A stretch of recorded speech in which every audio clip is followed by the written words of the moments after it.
Today, I'm going to show you a complete beginner's guide of the Mac Mini M4 2024. I'm going to show you some of my favorite tips, tricks, and hidden features allowing you to leave this video as a Mac Mini M4 2024 expert.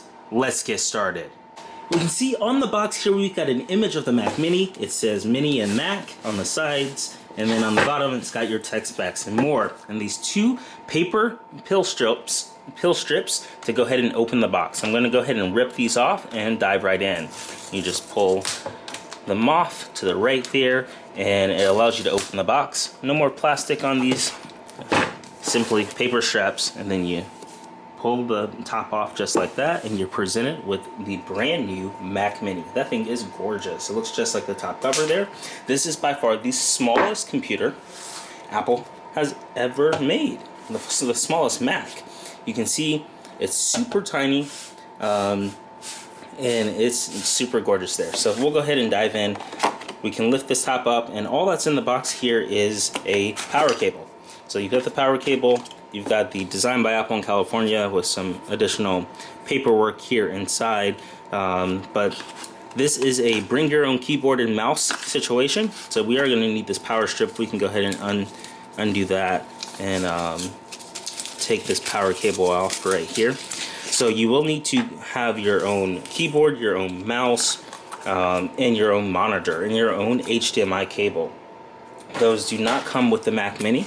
The Mac Mini is a standalone device. It's just the computer itself. And so yeah, let's take a look. We can see here it's got this paper across the sides of it. We can go ahead and peel it off just like that and unveil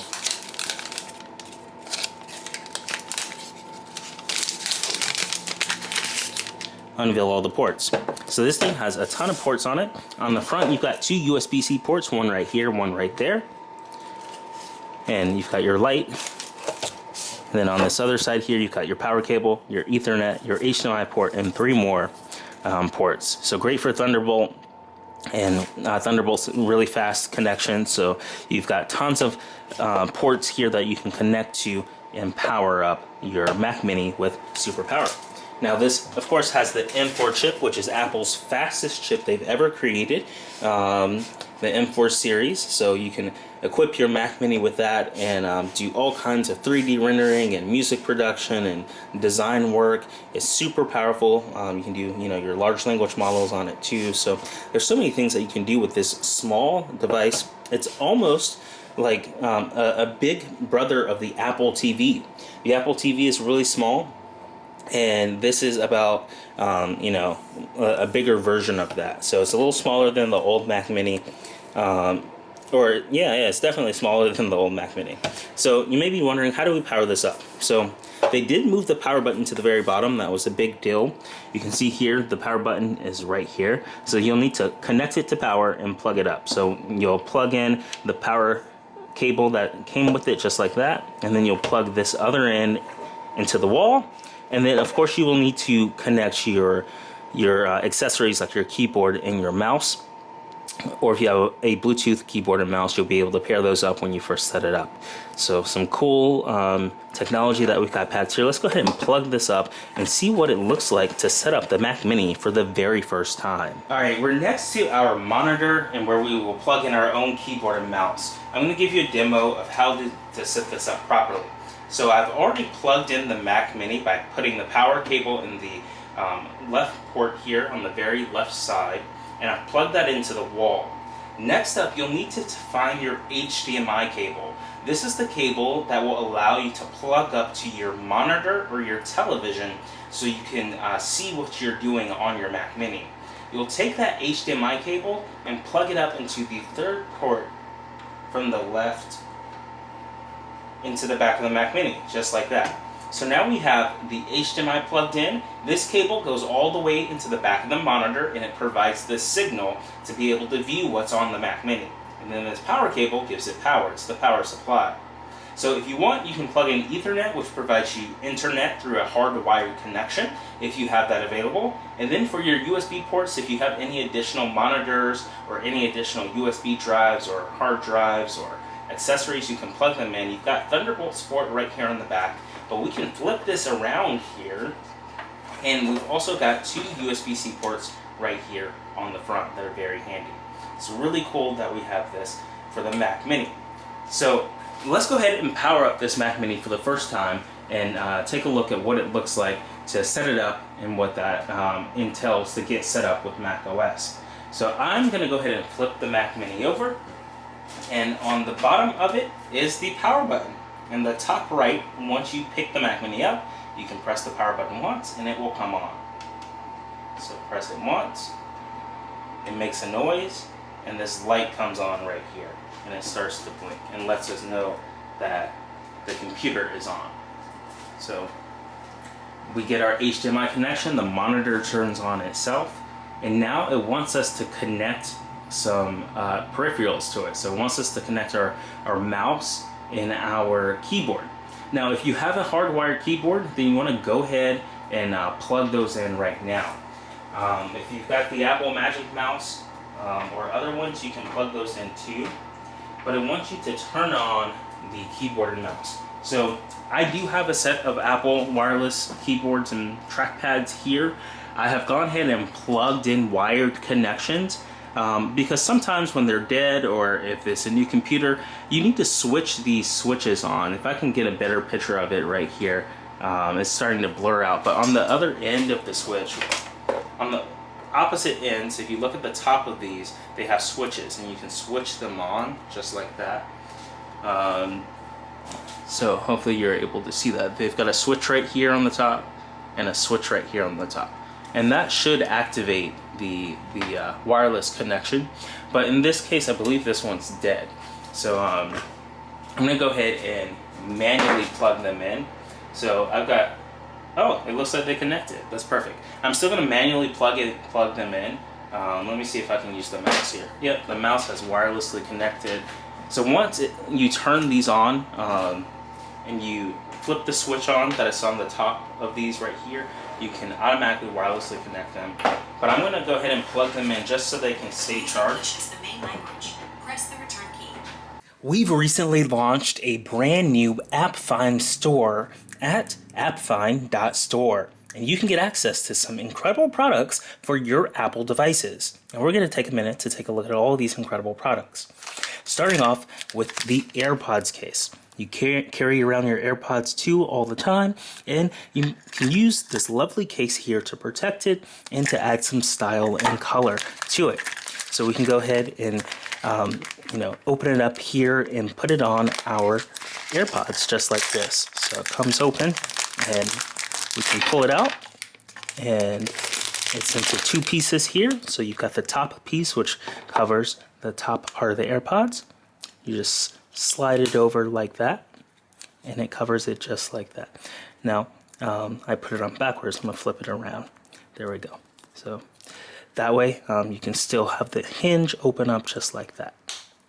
And now, we've got the bottom piece. And the best part about this case is it lets you see the color LED light. So when you charge it or when you turn it on, the light comes on right there, and it lets you see without covering it up, so you can see the charging status or the pairing status just like that.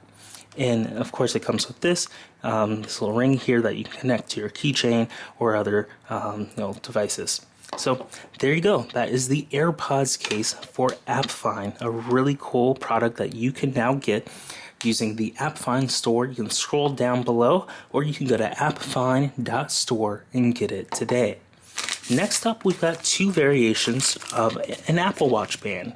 And if you've got an Apple Watch out there, you can get a stylish band here. I can go ahead and open up the band there. I'll go ahead and open up the second one here.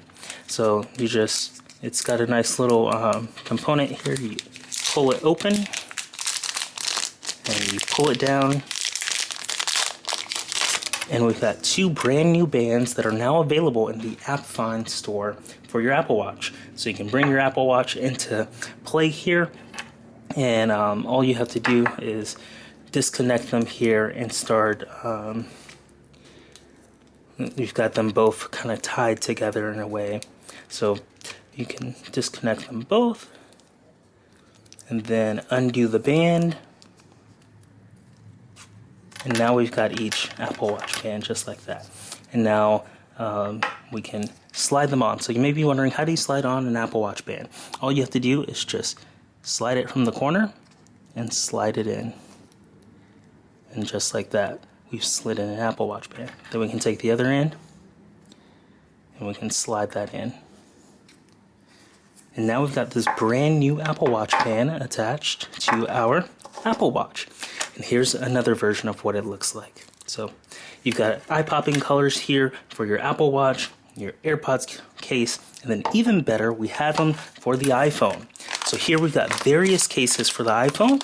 We've got the clear case, we've got a white case, a black case, and then even this blue, navy blue case color here. So I'm going to go ahead and open this up.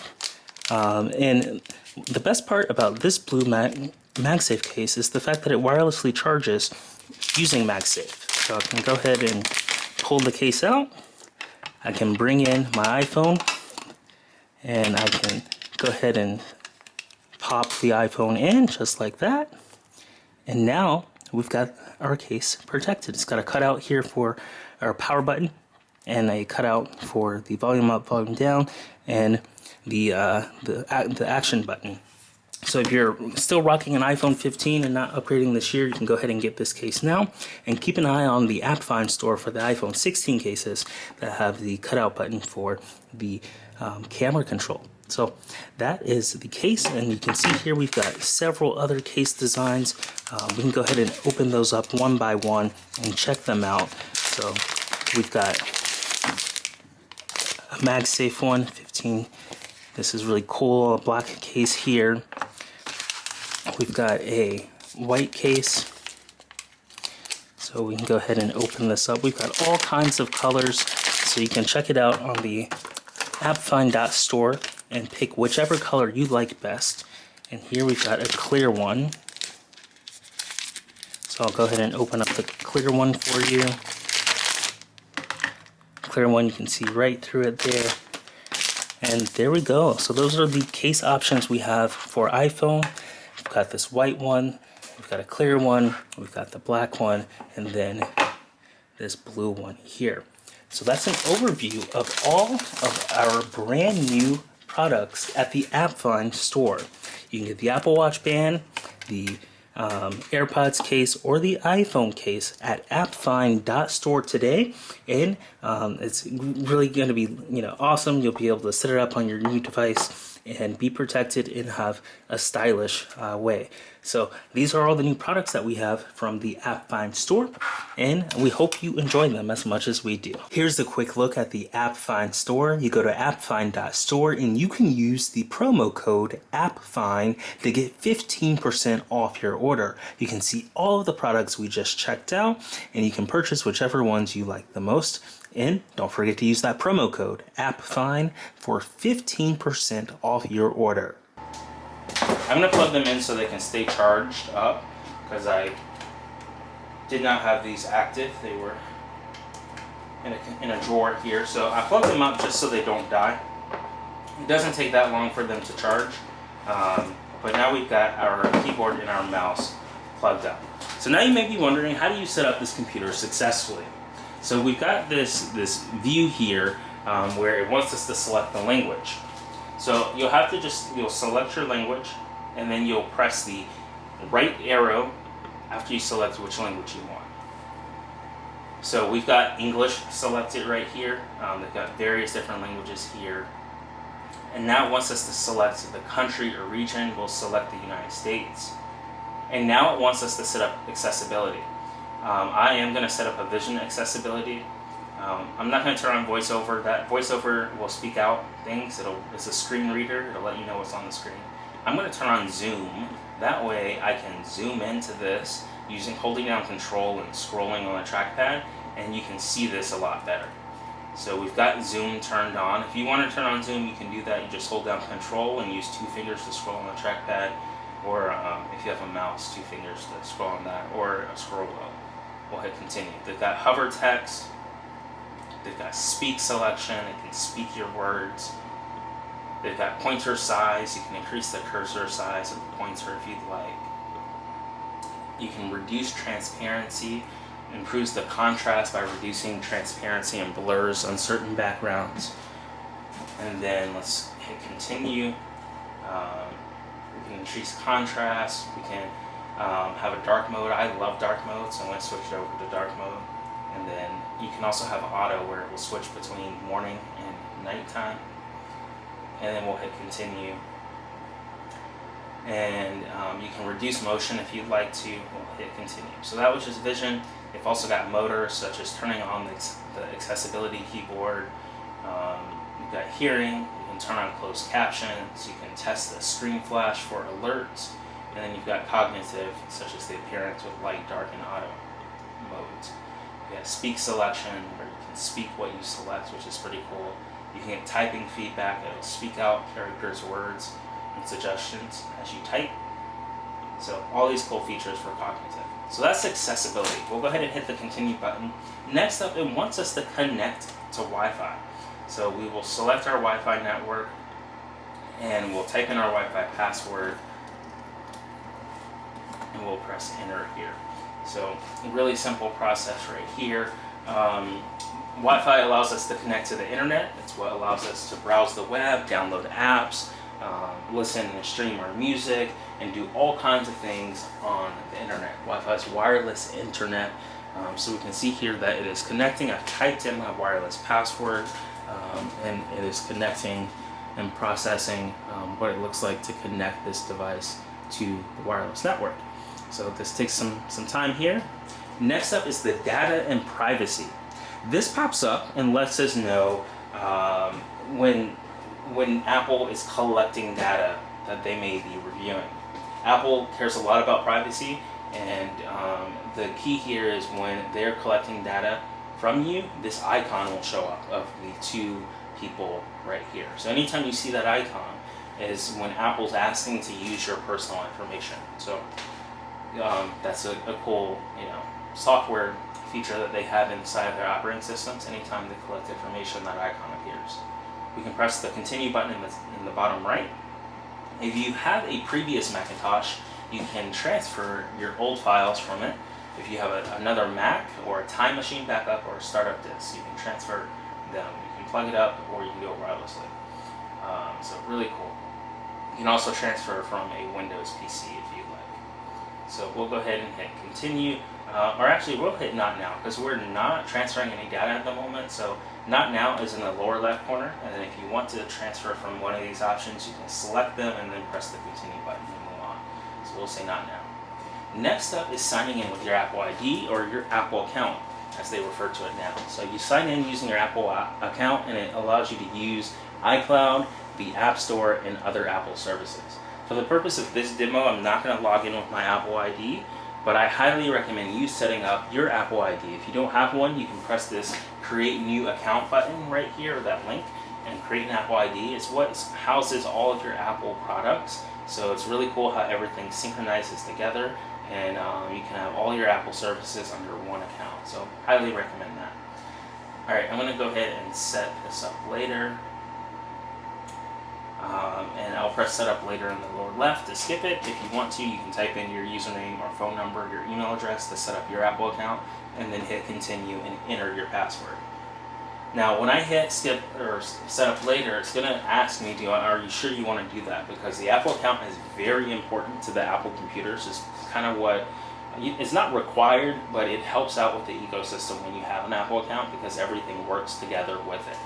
So it's used to automatically set up the App Store, iCloud, and Apple services, and they're like, are you sure you want to skip this? I'm going to go ahead and skip it for the purpose of this demo, but on my personal computers and work computers, I always have my Apple ID set up because everything syncs together across all of my Apple devices. So I'm going to go ahead and skip it for now. Next up are the terms and conditions. You've got terms and conditions for the macOS software license agreement and the hardware warranty that you get. So you'll need to agree to those in order to use this product. So we'll press the agree button in the bottom right corner, and then it says that I have read and agreed to the macOS software license agreement. So we'll press agree just like that. Next up, it wants us to set up a computer account. So we can go ahead, we can use the keyboard that we plugged up to it, and say AppFind, and we can type in a password. I wonder, do we need a password? I'm going to say, oops, I hit that by accident. I'm going to hit the agree in the lower right and then the agree in the main screen, and then I'm going to hit continue. So a password is required. So I'm going to type in a password, and then I'm going to hit continue. Alright, so I'm creating my computer account. You can also customize the image there. You can click on that image if you want and change it up, make it a different design or something. So they've got various different designs, but you create an account. If you create an Apple ID, your Apple ID can, if you enable it, you can change your password for your account with it, which is really cool. Next up is location services, so things like maps and spotlight suggestions can use your approximate location. You'll have to check off this box in order for the software to be able to see where you are, but if you're looking up things like dinner reservations or where to go, it's perfect if it already knows where you are. Then you can press the continue button in the bottom right to move forward. Next up is analytics. You can share Mac analytics with Apple. You can share crash and usage data with developers. These are not required. You can uncheck this if you want, but I recommend it. It helps them improve the technologies. So I go ahead and share those analytics and then press the continue button in the bottom right. Next up is screen time. You can get a weekly report with insights about your screen time and set up limits for apps, websites, and things that you want to manage. Adults can also use parent controls for a child's device. So you've got weekly reports, downtime and app limits, content and privacy restrictions, and a screen time passcode. So we can go ahead and press continue to set that up. Next up is Apple Intelligence, where you get a brand new set of features such as writing and summarization for your notifications, your mail and messages. And then Siri is a lot more smarter, it's natural, contextually relevant, and personal to you, and of course built with privacy in mind. So we'll go ahead and press the continue button in the bottom right for Apple Intelligence, a really cool feature that they've got in beta. Now I plugged up a keyboard that has Touch ID. So if you have a keyboard in the top right here, I've got Touch ID where I can unlock the Mac Mini. Now in order to set this up, you have to double press the power button. So you have to flip the Mac Mini over, double press the power button, and now I can place my finger onto the Touch ID and use this to unlock the Mac Mini. So a really cool feature that they've created. You just place your finger on the sensor over and over. You get the edges. You place it multiple times, and it takes captures. And now my fingerprint is ready. So now I can unlock this Mac with my fingerprint. I can go ahead and hit continue, and welcome to Mac. You're good to go there. We've completed the setup successfully, and we can go ahead and press the continue button at the bottom, and we are presented with our desktop on Mac OS, and just like that, we have set up our Mac Mini for the very first time. Today we're going to be checking out Surfshark for our lovely promotion where you can get an incredible VPN for about $2.19 for their 24-month promotion. I'm going to go ahead and download this onto our phone and show you the setup process, but you can use the QR code on screen to take advantage of this deal and get access to Surfshark's virtual private network. You can secure your online browsing. It uses protection and hides your IP address, and you can get all kinds of great features to make sure that you stay secure when you're using the internet. And you can go to appfind.org/Surfshark or use the QR code on screen to take advantage of the deal that we have, the promotion that allows you to get Surfshark for 24 months at just $2.19. So let's go ahead.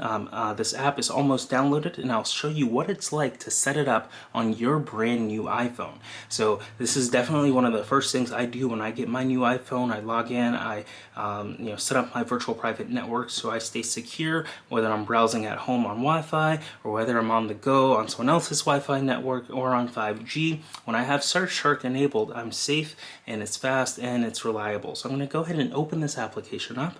After you've clicked the link in the chat or in the description below, the Surfshark, the appfind.org/Surfshark, or you scan the QR code on the screen and sign up, you'll be able to download the app onto your phone, and then here it's got two options: to create an account or log in. You would have most likely already created an account when you've redeemed the promotion on the QR code or on the link in the description. So you would hit the login button and it asks you to continue with Google, Apple, or your username and password that you set up originally. After you have successfully logged in, this is what it will look like on your screen on your brand new iPhone 16. Now you may be wondering, what do you do? So what it's recommending is you to connect to a virtual private network in a certain location. Now your IP address can be from almost anywhere around the world that they have service. You can scroll down and it looks like I tapped on one. I tapped on one, and it instantly opens it up and tells me more about that. So I highly recommend picking something that's local or nearby, because what will happen is when you're using your virtual private network, websites will kind of detect your location, and if it detects that you're very far away from where you actually live, sometimes it may not let you log in, or it may block you because you wouldn't want someone logging into your account that's not actually you. So sometimes it can be very challenging to get around certain things like that.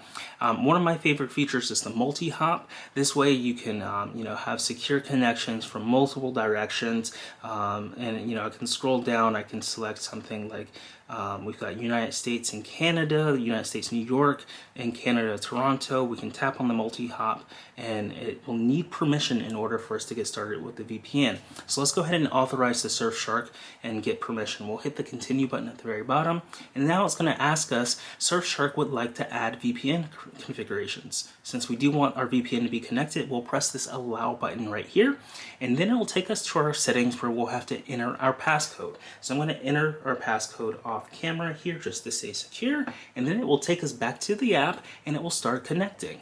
And I'm going to hide my IP address at the top right here, but this is what it looks like.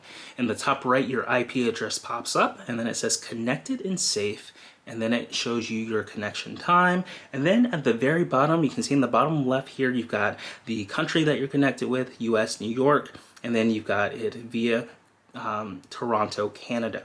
So then you can press disconnect at the very bottom. You can pause it on the right. I'm going to swipe down so my IP address goes away. So you can always disconnect at the very bottom. You can pause it right here, or you can scroll and search for another location that you want. So you've got multiple locations here at the top, and you can select whichever location that you want to connect through to keep your data secure. So this is Surfshark, and it's our lovely promotion that we've got going on right now. You can scan the code on the screen, or you can go to appfind.org/Surfshark to take advantage of our incredible offer. And I hope you enjoyed the virtual private network and it keeps you secure. This is one of my favorite products that I use every single day to stay secure on the internet. So you just got your Mac Mini, and you're probably wondering what are some things to do on it. Before you get started, I highly recommend clicking on the settings button in the lower right of the dock, and then heading over to General and Software Update, and making sure that you're on the latest software. So I'm going to go through that workflow again. You can press Command Q to quit an application, so I just quit the settings. So in the dock, there is the System Settings. You press System Settings once, and it opens up the application, and now it's automatically on General. So you'll go from General and then scroll over to Software Update. So you'll click on Software Update, and then you'll see here that there are options for software updates. macOS Sequoia 15.2. So I highly recommend, before you get started installing things, to install the latest update available on your macOS operating system. Really cool that you can be up to date. They can ship out updates for security, they can ship out updates for new features, but it's really important to be on the latest software so you can stay secure and have all of the latest features. Next up, I'll give you a little tour of macOS. At the very bottom is your dock. This is where your most frequently used applications or applications that are currently open on your computer live. If you open an application such as Safari, which is what allows you to surf on the internet, you can go ahead and click on Safari, and a little dot appears in the bottom right, letting you know that this application is open right there. So if there's a dot underneath, it lets you know the application is open. Now, to close this application, you can do it in multiple ways. You can click in your menu bar at the very top of the name of the application. You can click on that, and then there's going to be a quit button at the very bottom of every menu bar section with the name of the application. You just press the quit button and it X's out the application just like that.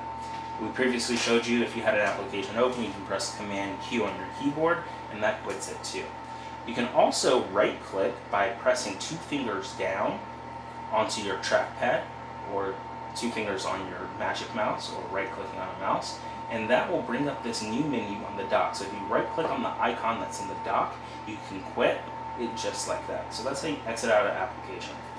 Another cool thing in macOS is that there are new features where you can drag to resize windows. So just like that, I dragged this window to the left side and it resized it.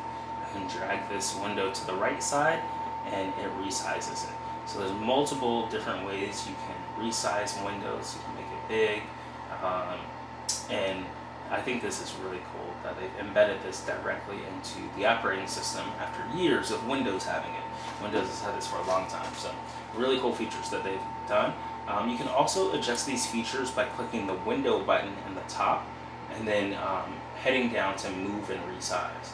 So you can see here are all the options. You can have a left, right, top, bottom, a quarter options, and then arrange left, right. So really cool software settings that they have right here built into macOS. There's also a section in macOS called full screen. This little green button in the top left right here is what allows you to enter what's called full screen. You press it once and it takes the entire application into full screen. And then when you're on a trackpad, you can do 4 fingers up. You can take that trackpad, and it's actually 3 fingers, 3 or 4 fingers. You can do that and it shows you where these applications are. So Safari has its own window, and then we can head over back to the desktop. Then we can use 3 fingers to swipe back over to our window just like that.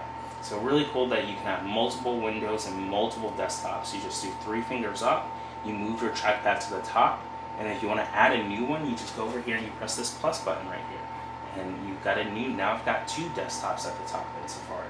You can also have side-by-side windows. So say we want to open up something like the calendar, and we want to put this in full screen, we can go ahead and do 3 fingers up, we can drag this to the top, and you'll see that you can drag it on the left side or the right side. We'll keep it on the right, and now we have calendar on the right of this full screen and Safari on the left of this full screen. And we can use either of these apps as if they're right next to each other, and you can readjust the size of them just like that. So the multitasking options in macOS is very powerful. Another version of multitasking they have is what's called Stage Manager, which is inside of the Control Center. So you may be wondering, how do you get access to the Control Center? Well, in the top right is where all of your menu icons are. By default, you have the date. You've got this button, which is the Control Center. You've got Spotlight, which opens up this little search portal, which allows you to search for apps or anything. And then you've got the internet for Wi-Fi. Well, we're going to check out the Control Center and then press this button called Stage Manager right here in the top right. When we turn on Stage Manager, it's going to allow us to modify the way multitasking works. With Stage Manager, you can create your ideal workspace and multitask with ease. Resize app windows and multiple overlapping windows with a single view and quickly switch between apps. So we'll press this blue button that says Turn on Stage Manager, and now all of our apps will live in the sidebar on the side right here. So if we open up Safari and we take them out of full screen, and then if we also do 3 fingers up and click on Calendar and then press this green button to take it out of full screen, now if we go to the sidebar, we'll see that our other applications are right here. So here's Calendar, and then Safari's on the other desktop. So I'm going to drag Calendar, I'm going to move it to desktop 1. So they're all on the same desktop, and now I can switch between Safari and Calendar just like that in Stage Manager. It works even better when you have various apps, so we can open up Notes, and you'll see they all appear right here on the right side of the screen, and that you can swap between them just like this. So really cool. Reminders, we like to use location, that's fine. You can get reminded when you arrive somewhere. So now I can swap between all my multitasking windows just like this inside of Stage Manager. Now Stage Manager is not required. You can always go back up to the very top here and turn off Stage Manager by clicking on the Control Center icon and then pressing the button off. And now all of your windows, if you do 3 fingers up, live on the desktop, and you have to manually switch between them. So really cool features that they've got built right here into macOS. that you can check out. So far we've checked out the dock, we've checked out the menu bar, and we've checked out the menu app icons. You can always do, you can click over here on the time and get access to your control center and your widgets. You can even bring widgets over to the desktop if you drag them over. They'll live right here on the desktop. You can do a 5-finger spread, and it will immediately on your trackpad bring to you your desktop, and you can take a look at it. And then if you do a 5-finger inwards on your trackpad, your windows come back together. So really cool software that they've got right here built into the Mac Mini. One of my favorite operating systems that we can check out. And this is just a beginner's guide to where you can get started with using your Mac Mini. You know that Safari is meant for web browsing. You can tie your iPhone and iMessage and text messages into it. You've got mail for your calendar, or your calendar's right here for the date, and then you've got mail for your email. Maps, photos, FaceTime, contacts, reminders, notes, Freeform for drawing like a whiteboard, Apple TV for entertainment, Apple Music for more entertainment, Apple News, Keynote for presentations, Numbers for spreadsheets, Pages for word processing, App Store for new apps and settings. You can also do what's called the Launchpad right here, where you can press this Launchpad button once and all of your apps pop up, and you can scroll with the trackpad from left to right to see all of your applications and play around with it. If you're not subscribed to our newsletter, go to appfind.ai to subscribe to our newsletter, where you can get the latest complete beginner guides every week in your inbox. You'll get tutorials straight from, including these videos that we make on future technology guides, and written tutorials on how to access these consumer electronic products and apps, and it's really neat. So go to appfind.ai to sign up today, and you can use the AppFind Complete Beginner's Guide strategies in your email inbox to get the latest technology, apps, software, and AI tools and products. So this is a complete beginner's guide to the Mac Mini M4 and how you get started. If you enjoyed this video, be sure to smash that subscribe button. Let us know what your favorite Mac Mini M4 feature is in the comments below. And if you're not subscribed, be sure to smash that subscribe button, turn on the notification bell, smash that like button, give us some love, and we can't wait to produce the next technology video for you. So thanks for watching, and we'll see you in the next video.